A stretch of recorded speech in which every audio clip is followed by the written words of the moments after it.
Durísimo golpe se llevó el PRI en las elecciones estatales del 5 de junio, la peor en su historia. Perdió 7 de las 12 gubernaturas que estaban en juego.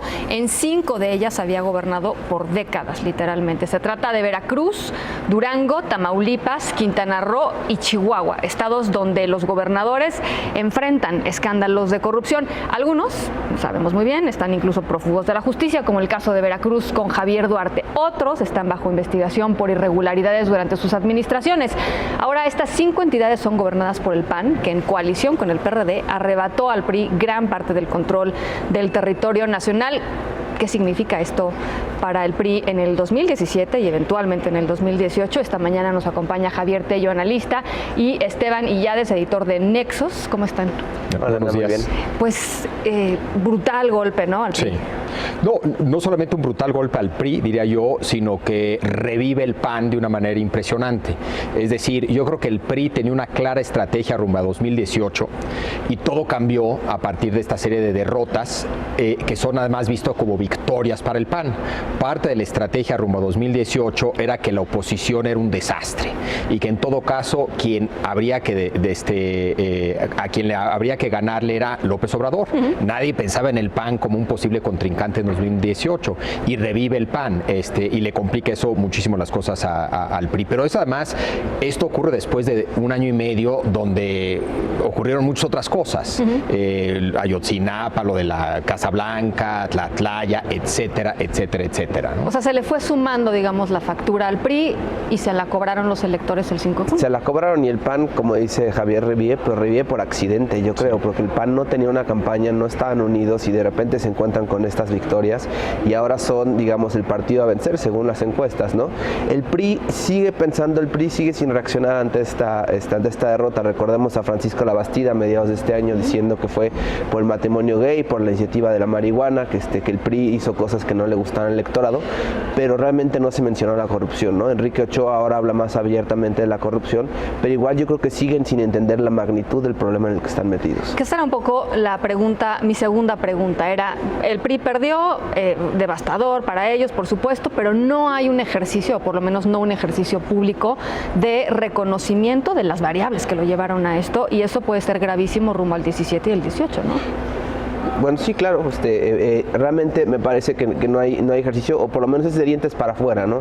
Tenemos a Enrique Ochoa hablando de corrupción en el país, pero él, por ejemplo, no nos puede explicar en su declaración 3 de 3 cómo es que tiene, pues la flota, por ejemplo, tiene una flota de más de 100 taxis, ¿no? Que no ha sabido explicar. Entonces, esa es una parte realmente, y pues los candidatos tampoco, bueno, precandidatos, no se han anunciado todavía, pero no se habla mucho de corrupción. Enrique Peña Nieto trata de englobar a todos los actores políticos en la misma bolsa, diciendo que quien esté libre de corrupción tiene la primera piedra, ¿no? Pero realmente no vemos ninguna propuesta para resolver este problema, que ya al día de hoy queda claro que, bueno, tendremos que ver a Donald Trump, pero queda claro que la corrupción será la principal bandera rumbo a 2018. ¿A ti qué te parece este no ejercicio, digamos, de la crítica, de la autocrítica por parte del PRI? Sí, yo creo que eso debió de haberse dado hace un año y medio.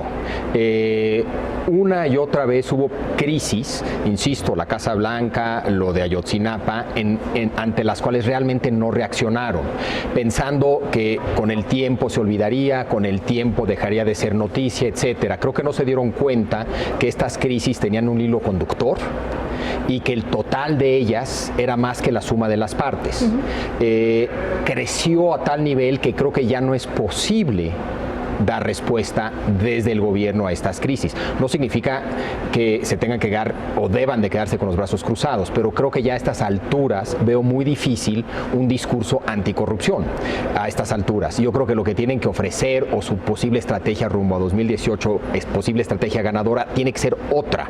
No convencer a la ciudadanía que sí, ahora sí van en serio en contra de la corrupción. Ahora, ese ha sido el discurso, lo dijo ahorita Esteban, ese ha sido el discurso de Enrique Ochoa los últimos meses ha sacado varios spots en donde el eje es el combate a la corrupción y el reto el famoso reto PRI a López Obrador. Totalmente, y creo que es un discurso correcto para Enrique Ochoa.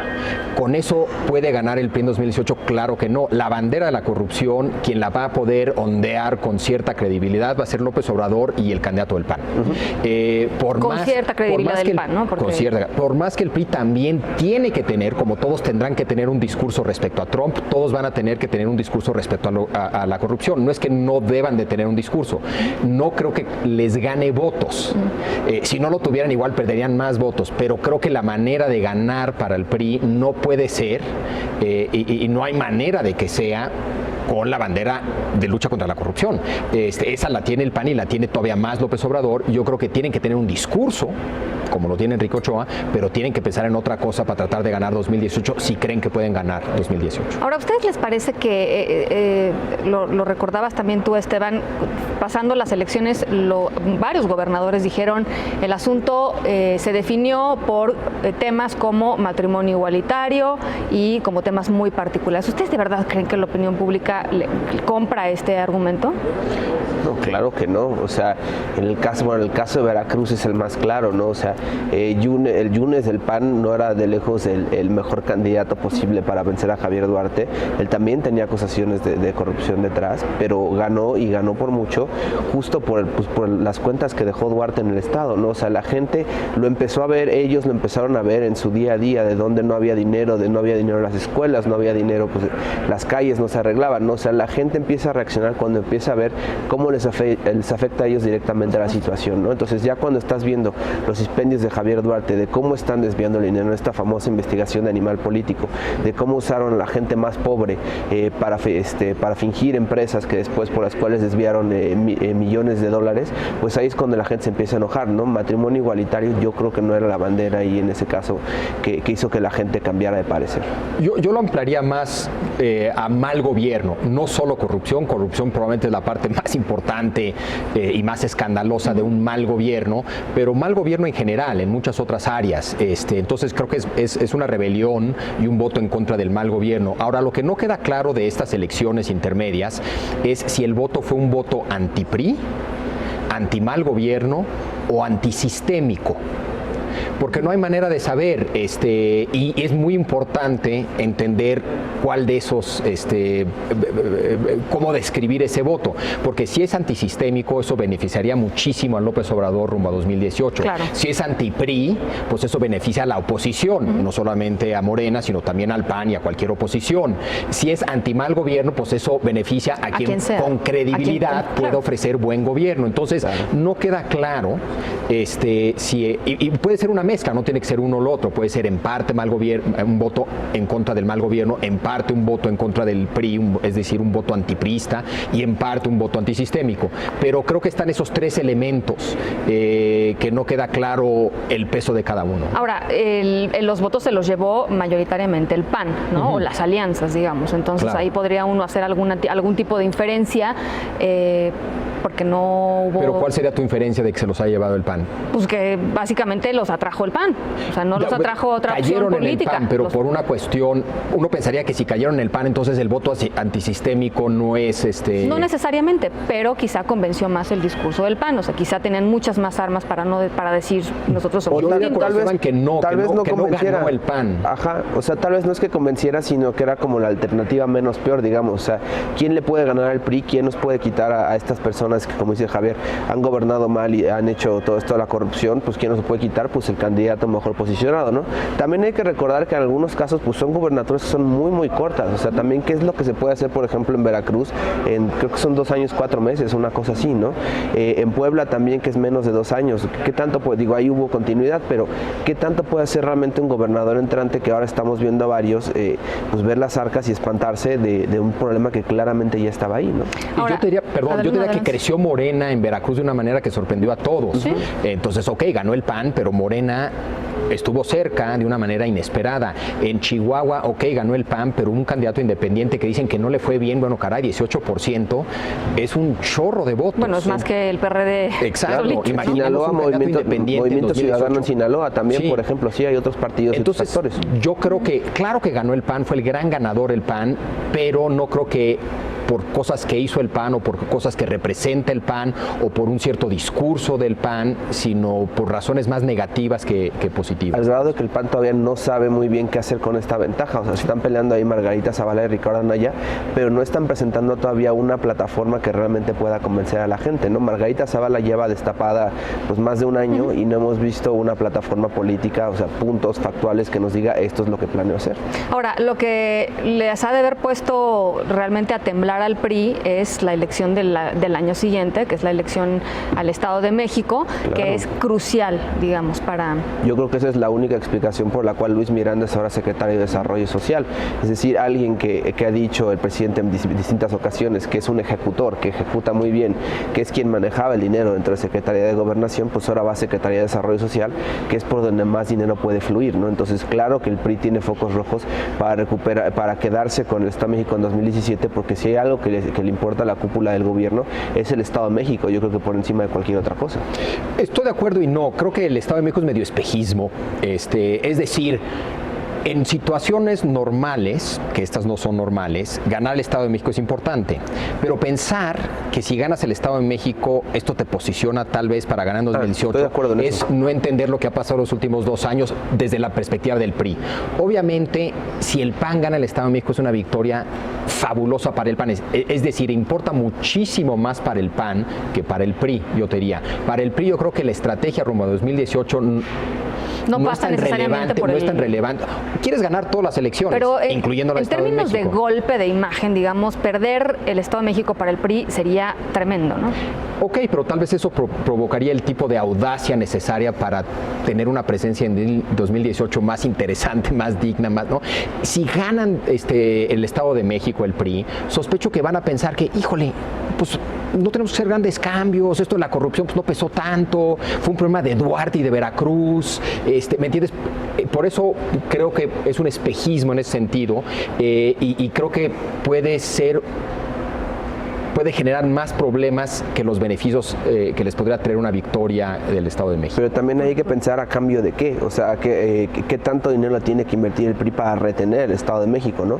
Lo que yo decía, más bien, tal vez no lo expliqué lo suficientemente claro, es que al gobierno de Enrique Peña Nieto le importa mucho el Estado de México por lo que es el Estado de México, no porque sea un camino a la presidencia, digamos. Tenemos a todos los funcionarios de Metepec, de Toluca, de Tlacomulco, de todos estos grupos que realmente están invertidos ahí. El presidente va una vez al mes a Toluca a algún tipo de evento. En estos días se está inaugurando el nuevo edificio de la Federación Mexicana de Fútbol, ¿no? Entonces, por lo menos, incluso te diría que en términos sentimentales, mantener el Estado de México es muy importante para este gobierno. Con la corriente ideológica, ¿no?, del grupo Tlacomulco, es decir, claro, sería un golpe fuerte. Bueno, y para el PRI local, como PRI local y como PAN local y como PRD, quieres ganar tu Estado. Digo, independientemente de cómo juegue tu Estado en la gran lógica nacional, pues no te vas a sacrificar por esa gran lógica nacional. Tú quieres ganar tu Estado, quieres que tu candidato gane la gobernatura y punto, ¿no? Y el establecimiento de Luis Miranda como secretario de Desarrollo Social es un mensaje muy claro de decir esto tiene que salir. Esto ¿no? nos importa y queremos ganar.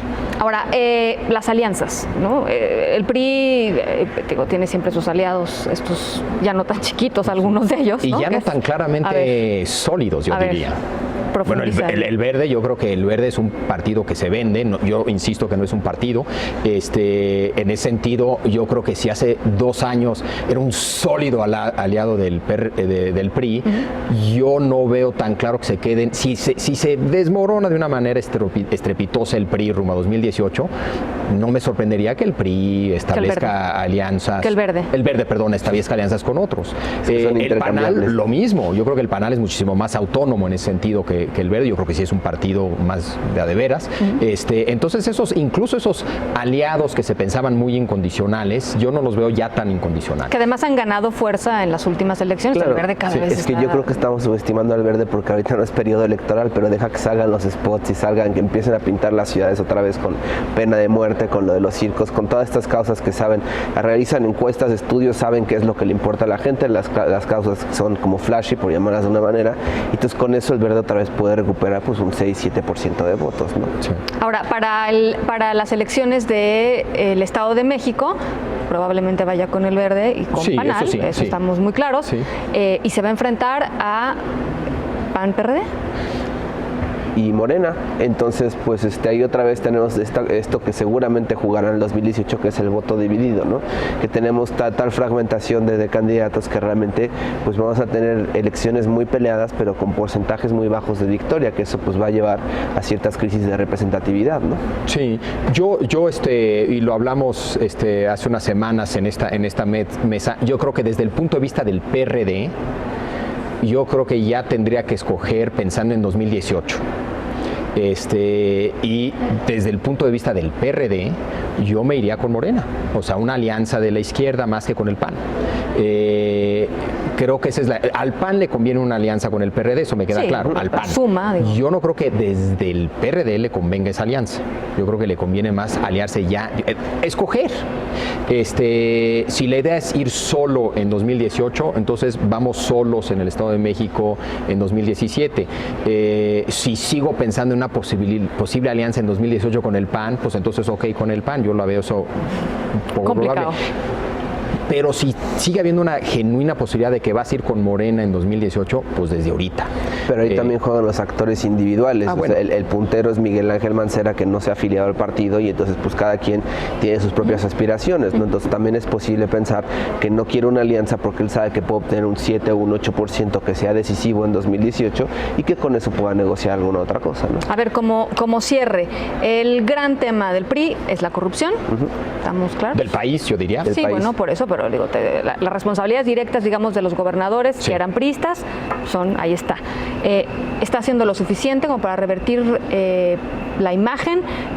¿Puede hacer algo el PRI como partido? Yo creo que es algo que tendría que ser el gobierno más que el partido, el PRI en el gobierno. Enrique Ochoa tiene ese discurso, yo creo que es el discurso correcto para él y para el partido, pero creo que quien tiene que hacer algo no es él, sino más bien el PRI en el gobierno, es decir, este gobierno. Sí, y más, y que funcione el sistema nacional, asegurar que nazca y arranque de una manera correcta. El Sistema Nacional Anticorrupción. Sí, pero yo creo que su estrategia, eso es necesario, ni remotamente suficiente. Un discurso anticorrupción tal vez sea suficiente para la oposición, pero un discurso anticorrupción no es ni remotamente suficiente, ni creíble, ni nada para el PRI. Entonces yo creo que tiene que ser otras cosas también. Igual tiene que ver en parte con las reformas, igual tiene que ver con una candidatura sorpresiva, igual, no sé, tendrán que ser creativos y audaces. ¿Los ves creativos y audaces? No. No, y yo creo que es un discurso muy limitado, porque realmente el PRI también está muy limitado. O sea, ya no es el partido del presidente como tal, y pues Enrique Ochoa, ¿qué es lo que puede hacer? Ha salido en medios a decir que están suspendiendo los derechos de militancia de estos gobernadores, y pues la gente se ríe, ¿no? Cuando tienes miles de millones de dólares desaparecidos, pues a la gente, ¿qué le va a importar que les desaparezcan sus derechos de militancia, ¿no? Un factor que creo que va a cambiar mucho esto, o les va a cambiar el discurso, es cuando Donald Trump asuma el 20 de enero.